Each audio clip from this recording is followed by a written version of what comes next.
Greg Harper, Congressman for the 3rd Congressional District of Mississippi. Today is August 22nd, 2015, and we're at the Mississippi State Capitol in Jackson, Mississippi to conduct a Library of Congress Veterans History Project interview with World War II veteran Earl Derrington.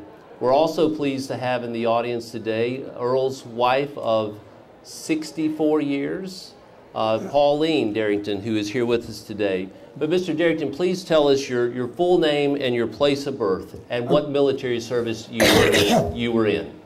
Okay, my full name is Clarence Earl Derrington, Jr. That's a long name, so if you want to talk to me, call me Earl. And tell us your place of birth. Meridian, Mississippi. And when were you born? 1924. And what branch of the military did you serve in? In the Army. All right, now, you were born in Meridian, Mississippi, right, and in 1924, right, and you go to North Carolina for a little while, and we're in the heart of the Depression, and then shortly in 1931, you wind up in Vicksburg, Mississippi, where you continue to grow up. Tell us what it was like that you remember during the Depression. Well, I remember during the Depression that my mother and father were always very, very frugal, and that we as an individual family did not go without anything we needed to eat or anything else that we needed. Might postpone it a little while, but we had everything that we needed. I think one of the things that it stands out in my memory at the present time, at the present moment, is we lived on Clay Street in Vicksburg, and the railroad east and west was a little ways behind my house, and the hobos would drop off of the train and had a path through the woods behind us, and they would apparently had my mother's back door marked, because they would come knock on the back door and ask for food, and my mother never refused to give any of these men food. And so this was very impressive in my young age to know that our family helped other people. Mr. Derrington, when you're growing up, where did you go to school in Vicksburg? St. Aloysius, the old St. Aloysius on top of the hill, the Brothers of the Sacred Heart. So you're born in 1924. Right. And you're a young teenager on December 7th, 1941. Right. Do you remember where you were on December 7th, 1941? Definitely. Tell us about it. Okay. Sunday afternoon, my father had a system that he would put us in the car and drive us around the city of Jackson. And we ended up at Hawkins Field Airport. And as a kid, I was standing at the end of the runway at Hawkins, and the planes were taking off and coming in, and we were happy as we could be, everything being normal. And the doors of the car were open, and we had a radio, and the radio was real loud. And that's where I got the message that Pearl Harbor had been bombed. It didn't mean a lot to me at that time, and all of my friends said that this thing would be over before I'd ever get into the war. Little did I know what the future was. Yeah, it wasn't over very quickly, was it? It was not. And it left it, obviously, understanding it as a then 17-year-old versus 16 or 17-year-old, and then to see what you were doing just a couple of years later. Tell us what happened. So you would have gotten a draft notice a few years later, is that right? I did get a draft notice. Tell us about how that went. Well, I got a draft notice really before I was out of high school. And Mr. Wells, H.G. Wells at the draft board down there, he told my father, he said, "I'm sorry, I've got to put your son in the draft, but I got to fill the quota." And so I was drafted into the military when I had not finished two credits in high school. So I went into the military without finishing high school. And this was, of course, not happy. They sent me a certificate when I finished basic training and said, you know, you're qualified. There's more to that story. Yeah. Well, there's some things this has put you in a situation where, as you reflect on what happened to put us in the war, December 7th, 1941, fast forward a few years later, and you're in the middle of this war that was supposed to have ended very quickly, according to your friends. Tell us where you went for basic training. I was drafted and went into the military at Camp Shelby. And from there, I rode a troop train to Camp Highland, California, out there. And I was assigned to the 822nd Anti-Aircraft Artillery. And I must tell you, the training in the Mojave Desert, we got to be real great anti-aircraft artillerymen. We were well trained, we knew what we were doing, and it was a pleasure to know that we were doing the job, even though I was not a volunteer. You know, I did my duty and what I was supposed to do. And so... But that training took place at Camp Carson in Colorado, is that, or where were you for that? Then they decided they didn't need anti-aircraft artillery people, so they sent us to Camp Carson, Colorado for mountain training. And mountain training, we had no idea, but we went up and down the mountain testing shoes and what have you. And that was about 6 weeks of training. When we finished the mountain training, they sent us to Camp Pickett, Virginia, and that is where I joined the 78th Infantry Division. And tell us a little bit on the history of the 78th Infantry Division. Was very active in World War I, but was it mothballed after that, right? Right, and now what happened was the 78th Infantry Division was a training division, and they would bring men in and train them and ship them out to other divisions as fill-in people. And that was, they were at Camp Butler. And this went on for ages and ages. And this particular time, when they shipped us into the 78th Infantry Division, it was for keeps. And we had men in the 78th Infantry Division that they were pulling out of ASCP College, that brilliant people that were being brought in as fill-ins through the division. And we had all kinds of people in the division, and they weren't too well informed as being an infantryman, but they were assigned to the infantry companies, and that's what we went overseas with. Was with we didn't really get to know all of the people in our companies and through the battalions. Mr. Derrington, I think what we're going to do, just to make sure the folks that are here in the audience hearing this interview, I think they can hear better off this handheld. So we're going to ping pong it a little bit between us and just kind of pass it back and forth, or I'll try to hold it for you where you can hear real well. We'll do it that way. But here's my understanding. So you've been trained in artillery. You've been through mountain training. You've been through desert training. You've kind of been through the ropes, haven't you? I had more training than most of the people that was in the company, but I was still green as grass as far as the military was concerned. And what was your question? Well, you were trained in every area. You really thought you were going to do artillery, and you wind up doing something completely different. You're in the infantry. I wound up being a foot soldier, friend. And I do mean a foot soldier.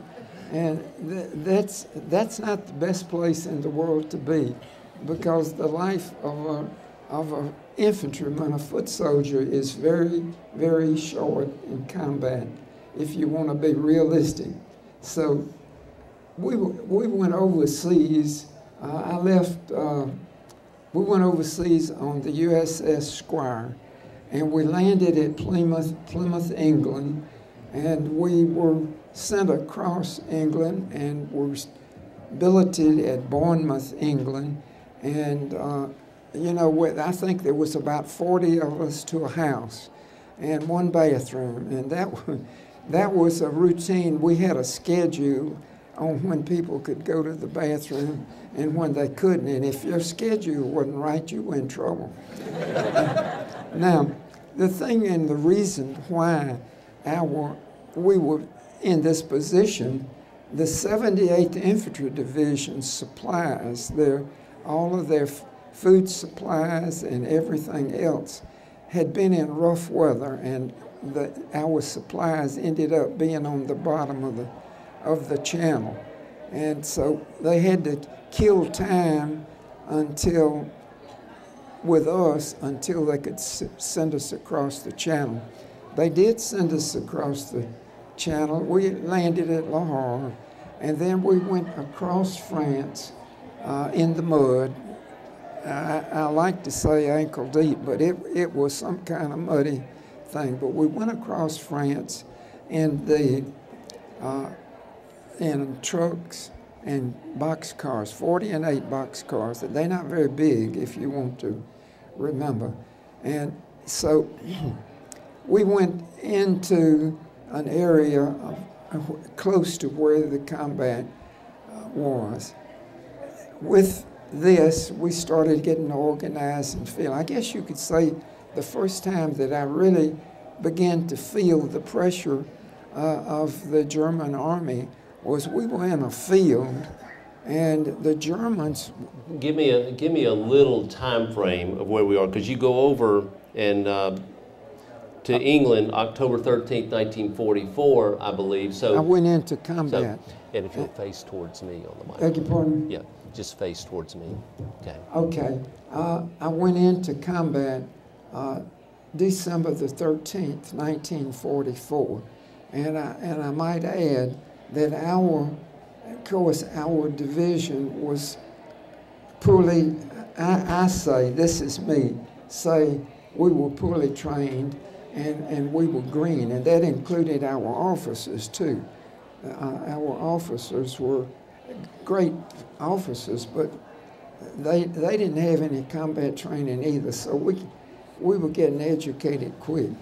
Then let me kind of set the stage for you just a little bit. So I know there are three divisions. You've got the 309th, the 310th, and the 311th. Right. You're in the 310th and Company E. Right. And there's something a little unusual that happens when you get into battle, because you're kind of moved up. Will you tell us about what happened in that scenario? It was a command decision of the 78th Infantry Division that the 2nd Battalion of the 310th Infantry be pulled out of our normal slot, moved around, and put in front of the 309th Regiment. This was most unusual. And this made us really the stepchild of the 309th. And therefore they took us and put us in front, and that's where we proceeded into combat December the 13th, 1944.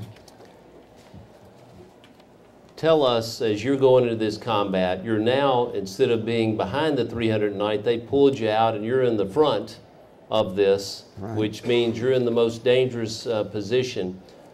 Tell us what happens as you engage the enemy.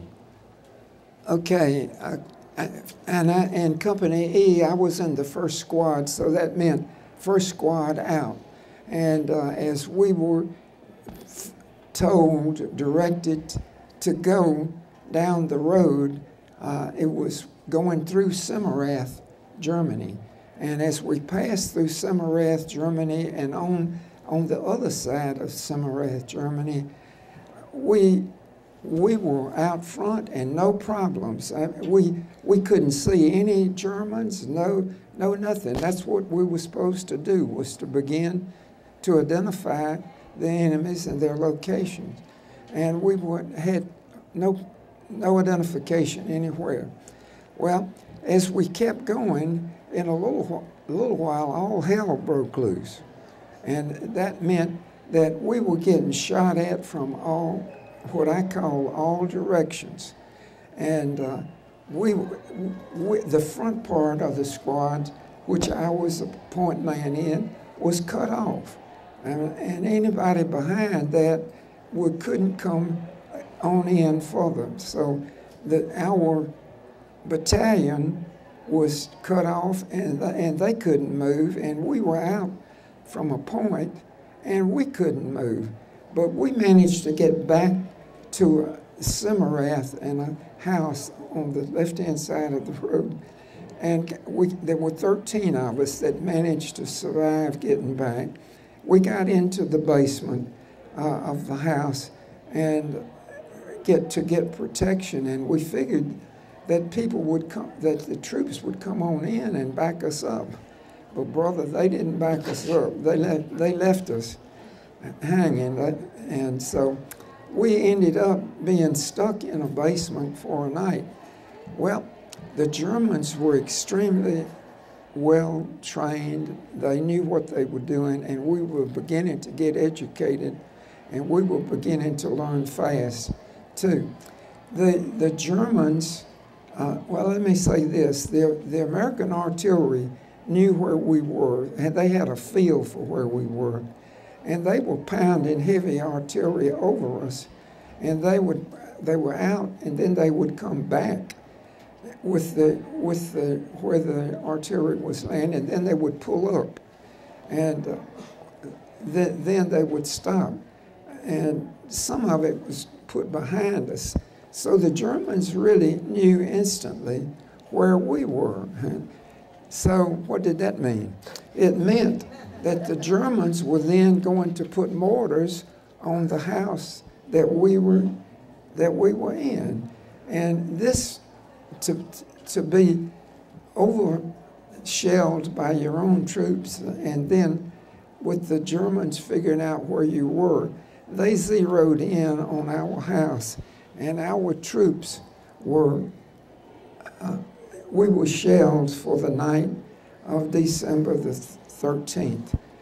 During this shelling, some of the guys in the basement their bodies were broken up, their bones were broken up, and they were helpless as far as this part is concerned. Myself, I must tell you, I was hit with shrapnel, and it went into my right scapular shoulder across my backbone, and I bled profusely from this. But I must tell you, on the trying to get back to the house, I was also slick mud coated from head to foot. Remember that. And we'll come back to your injuries that you sustained from the shelling, but let's just back up so that people are clear. We're in this is the Battle of the Bulge that we're talking about here. So give us a little bit of background overall of what's happening in the war at this moment. Okay, the Germans at this moment on December the 13th, they were preparing for the Bulge, but we didn't know what they were doing.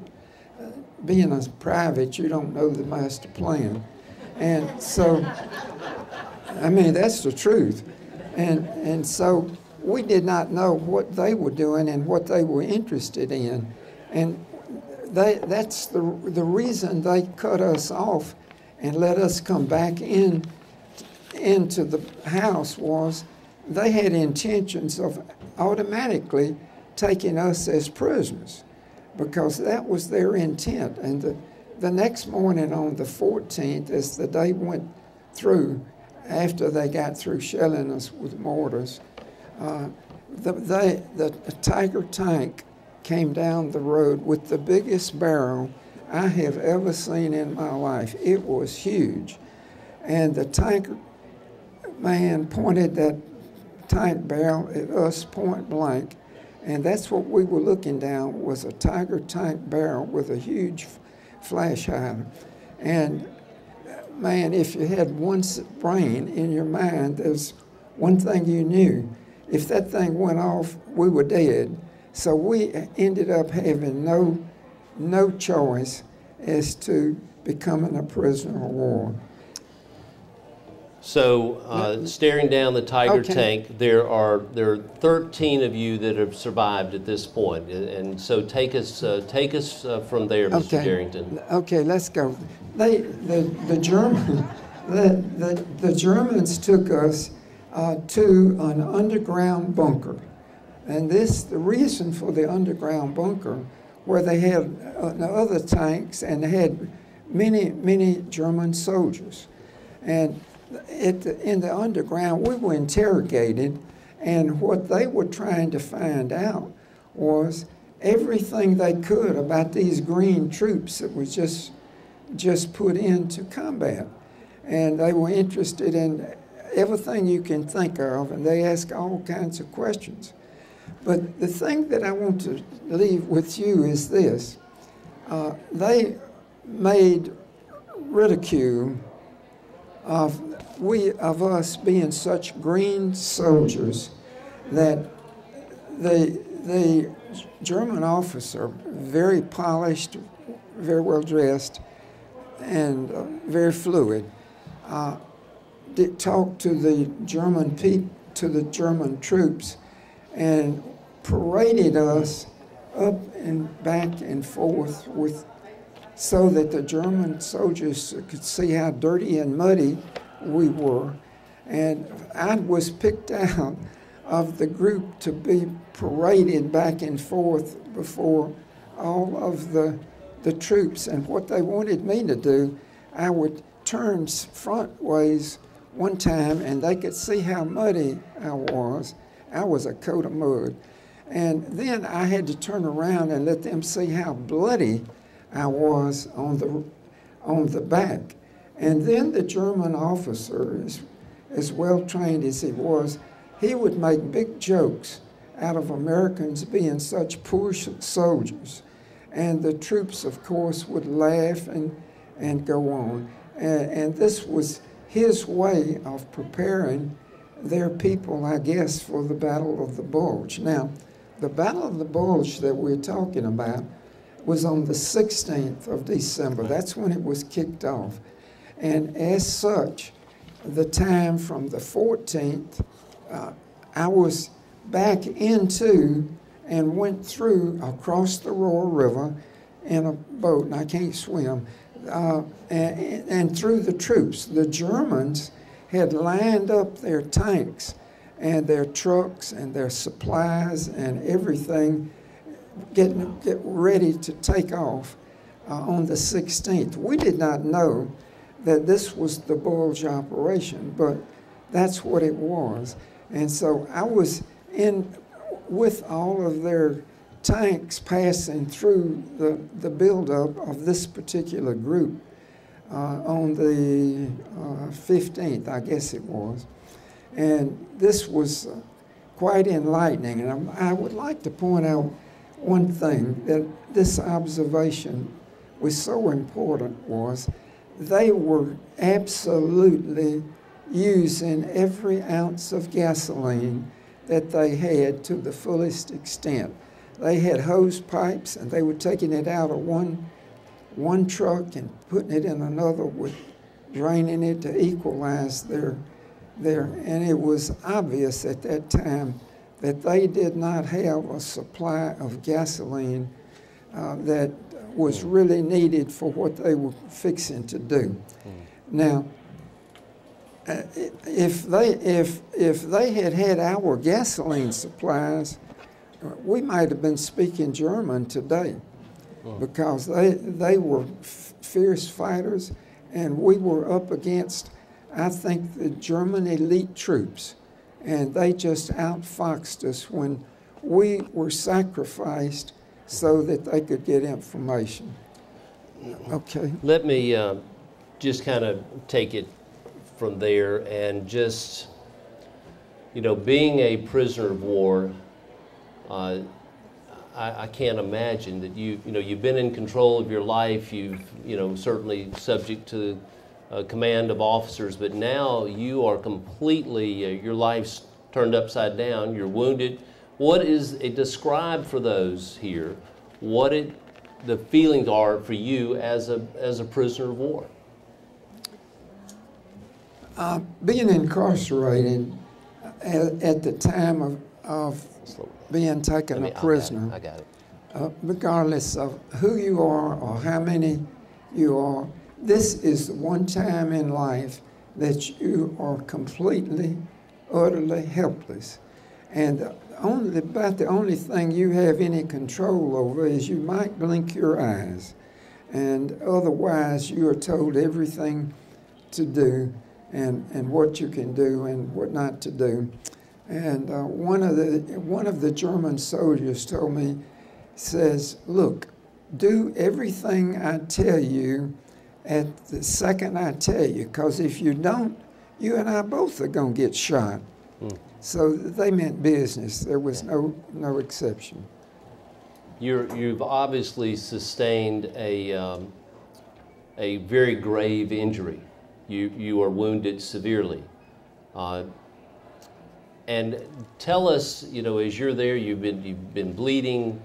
You are in need of medical care, and they're not going to obviously take you to a hospital. Tell us how God provided care for you in that situation.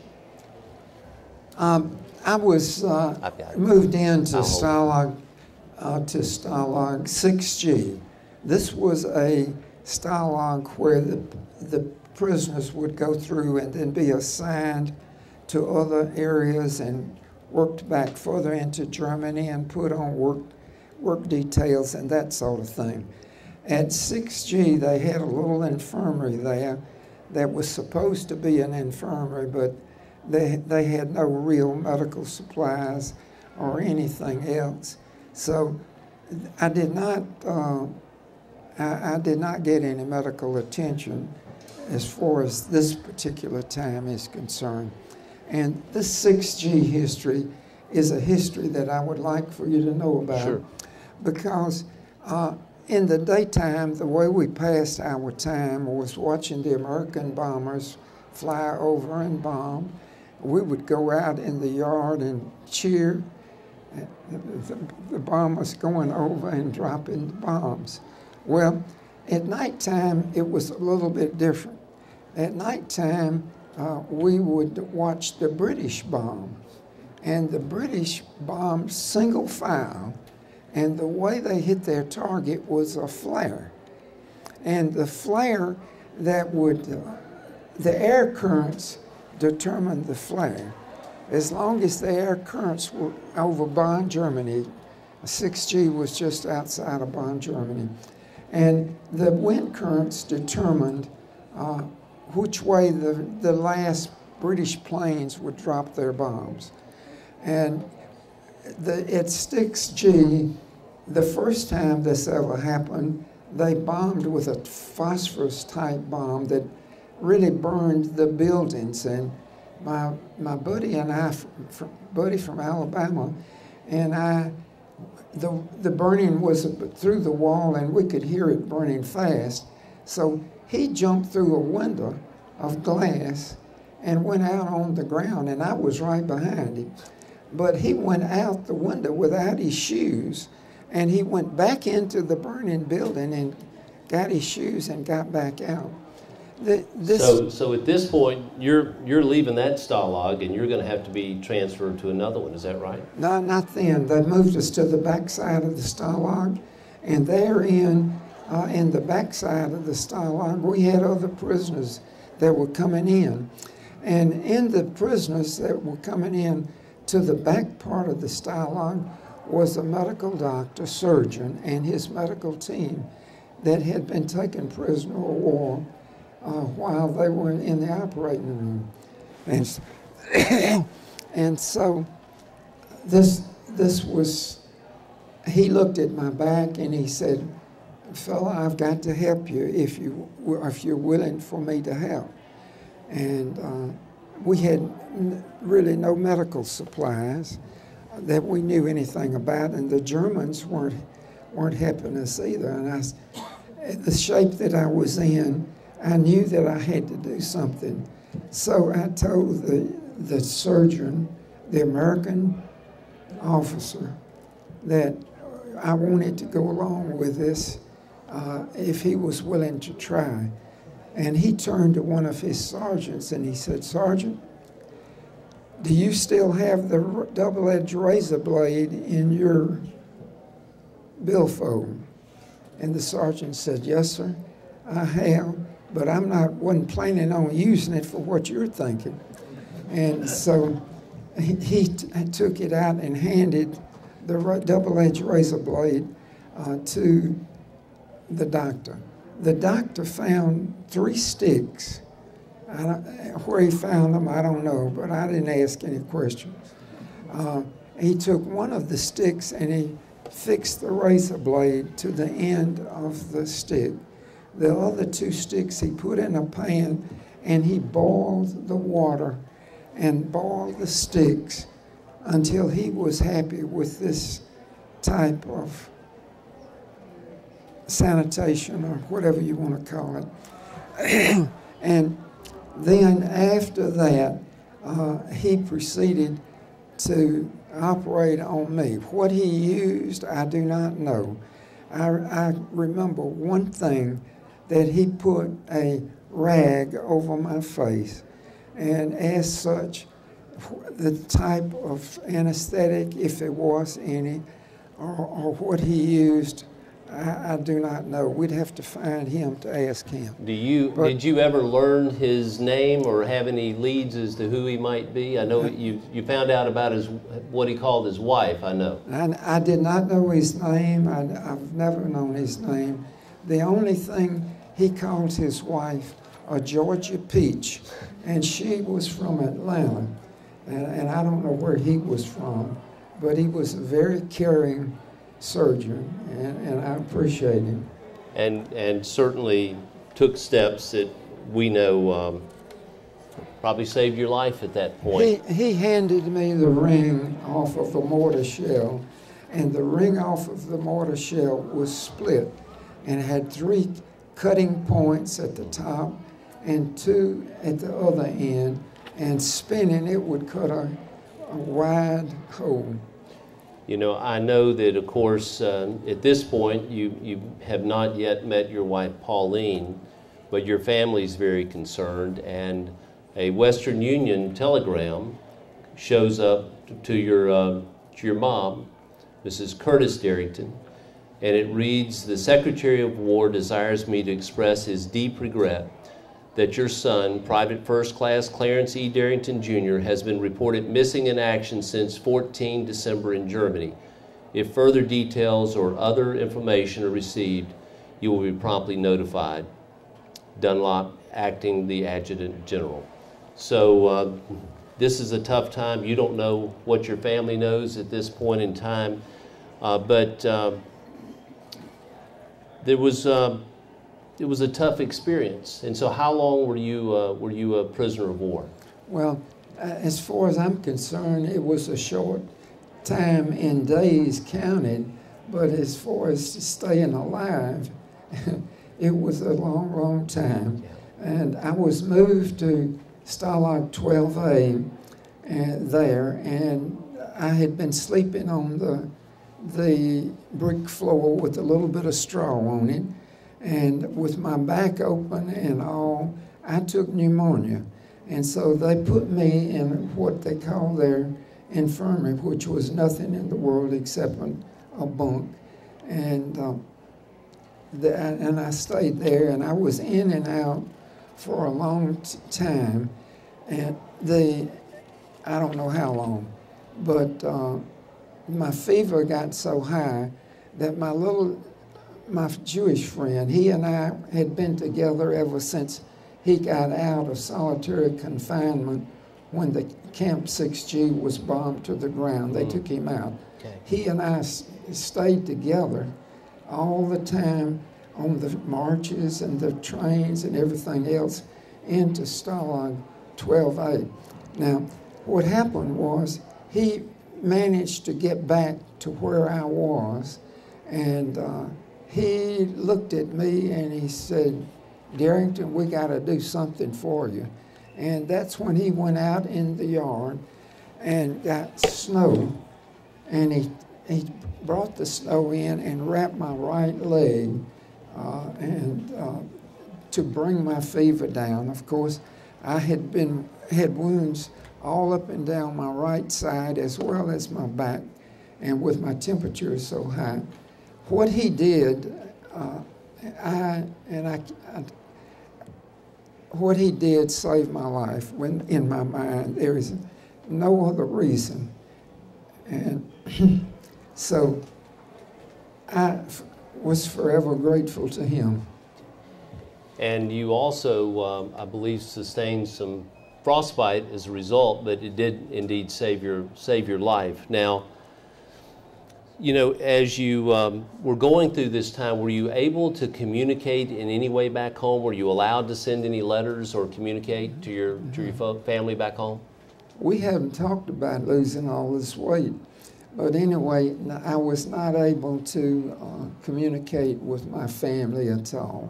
So you were, in effect, you were basically a skeleton upon your release. Would that be when you were finally freed?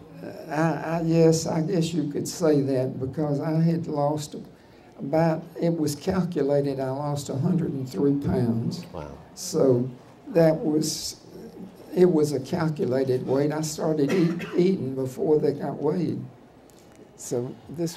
If you were looking back, thinking about your combat experience, thinking about your time as a prisoner of war and wounded severely, and developing pneumonia, all that you went through, how do you attribute how you survived all of this?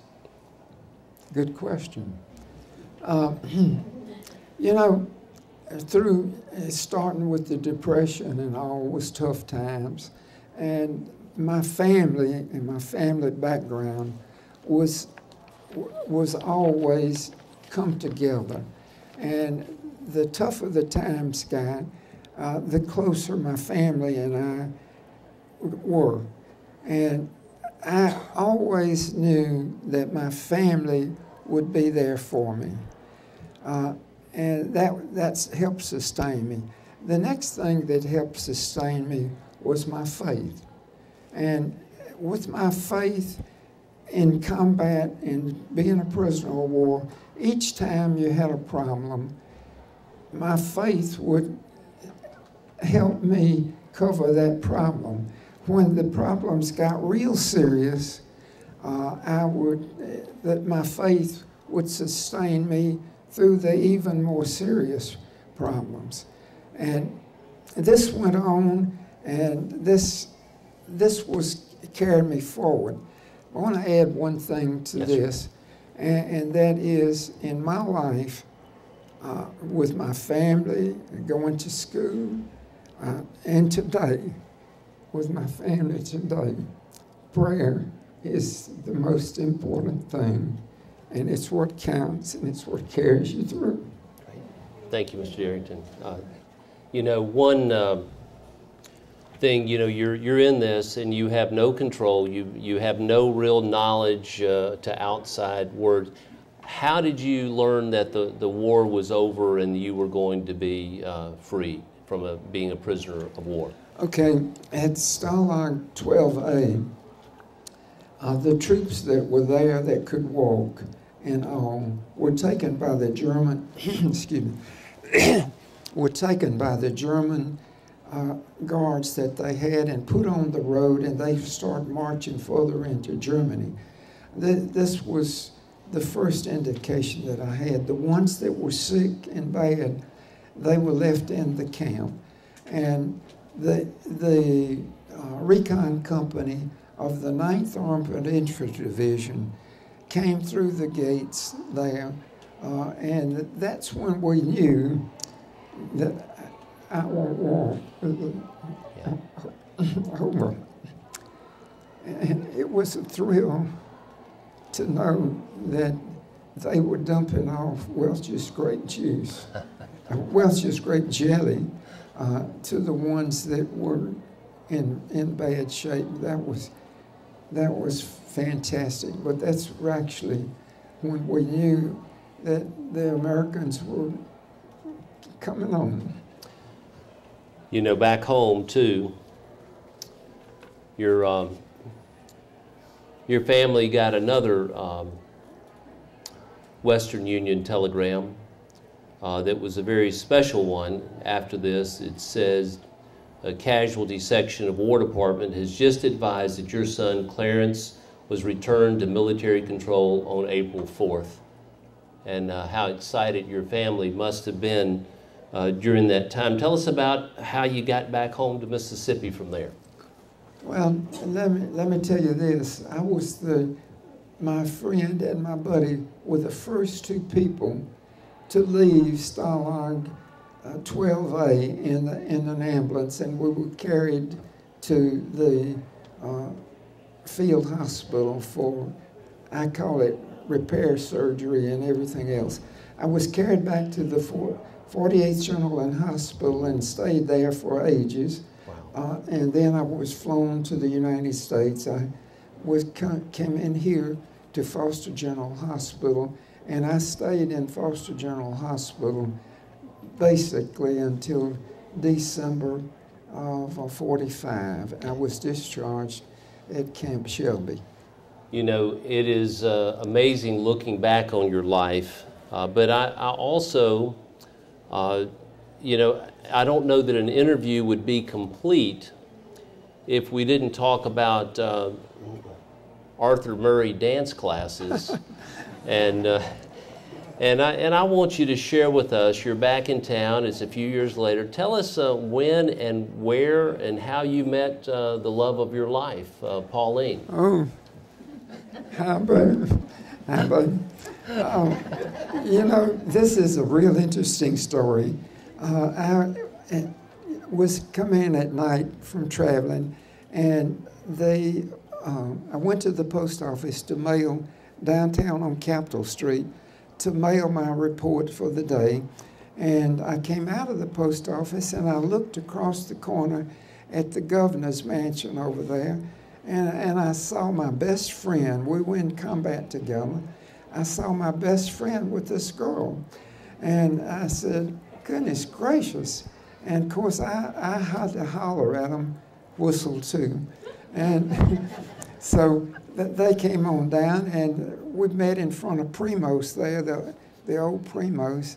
And we got to talking, and so we were going to have coffee. And my friend and my wife, Pauline, had gone to Arthur Murray to take dancing lessons. And so we went in and had coffee, and she was cute as she could be, and she still is. So and my best friend and I were still friends. And so a number of weeks later, I think I called her for a first date in spite of my friend being with her. And so that's how we met. Well, I'll have to say, I know she's not being interviewed even though she's in the audience, but she told me when we were going over preparing for this that she thought you were the best looking man she'd ever seen. Thank you. So tell us how long the courtship lasted and when you got married. Oh, I don't remember how long it lasted, but she went off to school at Indiana University and left me here. So I said, I'm going to catch up with you. I'm going to go back to school. I went to Southern. This long-distance telephone call bit over a period of time got expensive. And so she decided she would come home. So I decided I would get me a job and go back to work rather than finishing college. I mean, this was more important. So when and where did you get married? And we got married at Calvary Baptist Church out on West Capitol Street, and it was a delightful wedding. And she came down the aisle with tears coming down her eyes, But I could look at her face and know that she was okay. But tears of joy. Tears of joy. She had lost the keys to the reception room, and where we were going to have a reception of many of our friends. She had lost the keys, and they were up in the ceiling of the church. And so it was a great wedding, and our life has been, I would say, as perfect as any two people could be. God bless you. That's great. You know, our time is almost up on our interview time, because we could cover so much more, and we did when we were going through this. But I think it would be remiss if I didn't let the folks see this beautiful wedding picture here that is of you and Pauline from November the 30th, 1950, almost 65 years ago. And what a sweet, beautiful couple you were then and are today. But I think that, you know, a lot of people, when you go through, those of us that have visited with prisoners of war, you didn't just say, I'm a former, you know, I was a prisoner of war. You did something about it. And I don't know that many people have a clue. There's probably not a man in this country that did more legislatively, unpaid lobbying, whatever, to get things done to make life better for those that have served, those that have been prisoners of war. Just in just a minute or two, just tell us a couple of those great accomplishments. Well, now, you're going to get me started. You got to do it in 2 minutes. Okay.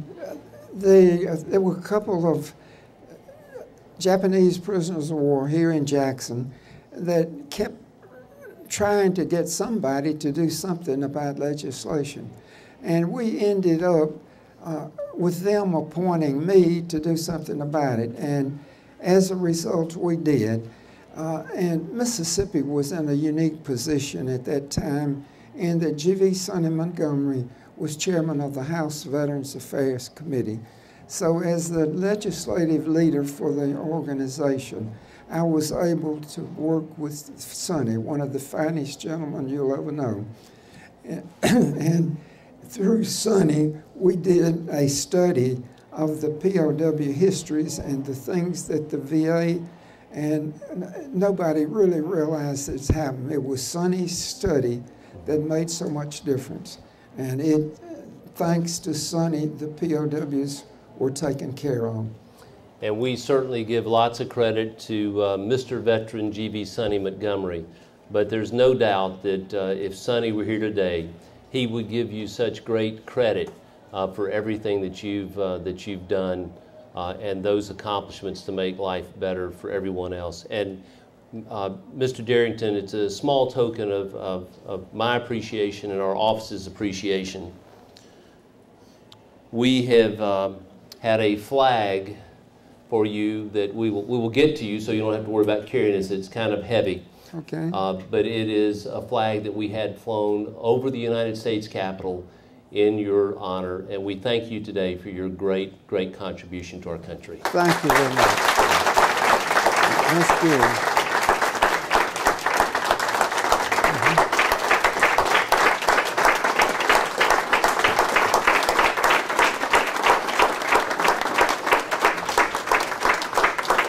And that concludes the interview. Thank you for coming and being such a special part of this. I know how much it meant to Mr. and Mrs. Derrington. Their son is here as well. And thank you for taking the time out of your busy Saturday to be here with us. God bless you.